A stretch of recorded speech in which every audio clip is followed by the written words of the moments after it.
Dang LCB પોલીસે વેશ પલટો કરીને 3 રાજ્યમાં 4700 કિલોમીટરની મુસાફરી બાદ છેતરપિંડીના મુખ્ય સૂત્રધાર રાકેશ કુમાર બિંદને બિહારથી ઝડપી પાડ્યો છે. આ આરોપીઓ આહવા ખાતે ઈવા કંપનીના નામે 13 મહિનામાં રૂપિયા ડબલ કરવાની લાલચ આપી હતી. તેણે પોલીસ જવાન સહિત 3 લોકો સાથે 15,40,000ની છેતરપિંડી આચરી.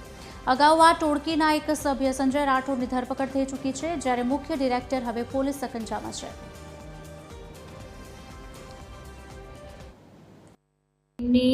મેઇન ઈવા ગ્રુપના જો બનાવવાવાળા છે આ મેઇન આરોપી છે. અને આ સ્કીમમાં આ જો કંપની છે એમાં તમે જો ઇન્વેસ્ટ કરશો તો 6 માસમાં તમારી જો અમાઉન્ટ છે આ ડબલ થઈ જાય, આવી રીતે લાલચ આપીને બધા સાથે એમને છેતરપિંડી કરી હતી. અને એમને બિહાર ખાતેથી એલસીબી ટીમ પકડીને લાવી છે અને આ બહુ સારી કામગીરી એલસીબી ટીમ દ્વારા કરવામાં આવી છે. અને આવી રીતે આગળ પણ આરોપીને પકડવા માટે આપણી ડાંગ જિલ્લા પોલીસ દ્વારા કામગીરી કરવામાં આવશે.